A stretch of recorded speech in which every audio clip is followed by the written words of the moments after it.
നമസ്കാരം. എല്ലാ മാന്യ സുഹൃത്തുക്കൾക്കും സിനിമ എന്ന യൂട്യൂബ് ചാനലിന്റെ ഏറ്റവും പുതിയ വീഡിയോയിലേക്ക് സ്വാഗതം. ഞാനിന്ന് നിങ്ങൾക്ക് മുമ്പിൽ വന്നിരിക്കുന്ന എമ്പുരാൻ എന്ന് പറയുന്ന ചിത്രം മറ്റ് സ്റ്റേറ്റുകളിൽ നടത്തിയ പ്രകടനം എങ്ങനെയുണ്ട് എന്നുള്ളത് ഒന്ന് വളരെ ചെറിയ വീഡിയോയിലൂടെ നിങ്ങളുമായിട്ട് പങ്കുവയ്ക്കാമെന്ന് കരുതി ചെയ്യുന്ന വീഡിയോ ആണ്.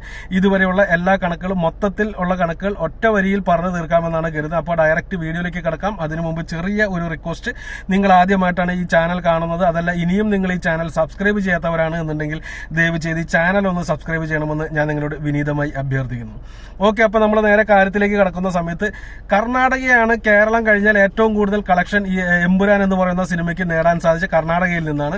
11 കോടി രൂപയാണ് 7 ദിവസം കൊണ്ട് ചിത്രത്തിന് കർണാടക ബോക്സ് ഓഫീസിൽ നിന്ന് നേടിയെടുക്കാൻ സാധിച്ചത്.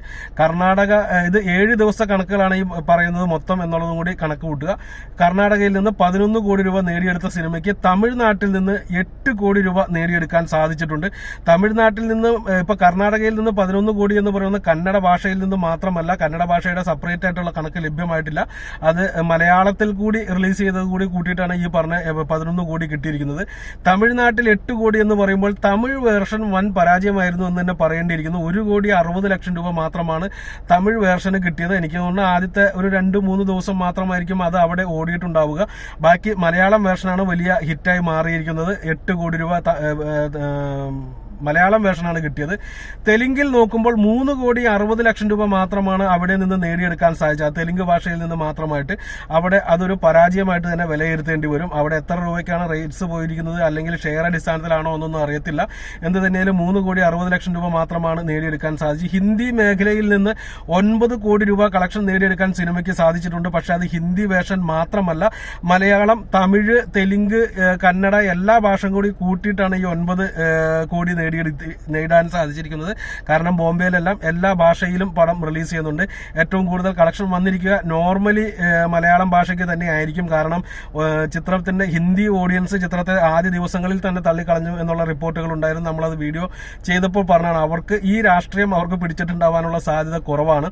എന്ന് തന്നെയാലും 9 കോടി രൂപയോളം ഹിന്ദി മേഖലയിൽ നിന്ന് കളക്ഷൻ നേടിയെടുക്കാൻ സാധിച്ചു എന്നുള്ളത് പറയുന്നത് ഒരു വലിയ ഒരു കാര്യമായിട്ട് തന്നെ കണക്ക് കൂട്ടാം. എങ്ങനെ നോക്കിയാലും കേരളത്തിന് പുറത്ത് ഈ സിനിമ ഒരാഴ്ച കൊണ്ട് 30 കോടിക്ക് മുകളിൽ കളക്ഷൻ നേടി. അതൊരു വലിയ കാര്യം തന്നെയാണ്. എന്നാൽ ഒരാഴ്ച കൊണ്ട് എന്നതിനേക്കാൾ അപ്പുറമായിട്ട് മൊത്തത്തിൽ മലയാള സിനിമ ഏറ്റവും കൂടുതൽ കേരളത്തിന് പുറത്ത് കളക്ഷൻ നേടിയത് ഏത് ചിത്രമാണ് എന്ന് ചോദിച്ചാൽ അത് മഞ്ഞുമ്മൽ ബോയ്സ് ആണ്. മഞ്ഞുമ്മൽ ബോയ്സ് ഏകദേശം ഒരു 90 കോടി രൂപയോളമാണ് കേരളത്തിന് പുറത്തു നിന്ന് മാത്രമായിട്ട് നേടിയെടുത്തത്. അതിന് വലിയ സഹായം ചെയ്തത് തമിഴ്നാടാണ് എന്നുള്ളതും കൂടി നിങ്ങൾക്ക് അറിയാൻ സാധിക്കും. അപ്പൊ എന്തിനേലും ആ ഒരു റെക്കോർഡിലേക്ക് ഇനി ഈ സിനിമ എത്തുമെന്ന് എനിക്ക് തോന്നുന്നില്ല. പക്ഷെ ഈ പറഞ്ഞ 30 കോടി എന്ന് പറയുന്നതും മാന്യമായിട്ടുള്ള ഒരു സംഖ്യയായിട്ട് നമുക്ക് വിലയിരുത്താം. നിങ്ങളുടെ ഓരോരുത്തരുടെയും വിലയേറിയ അഭിപ്രായങ്ങൾ താഴെ പ്രതീക്ഷിച്ചുകൊണ്ട് നിർത്തുന്നു. നന്ദി, നമസ്കാരം.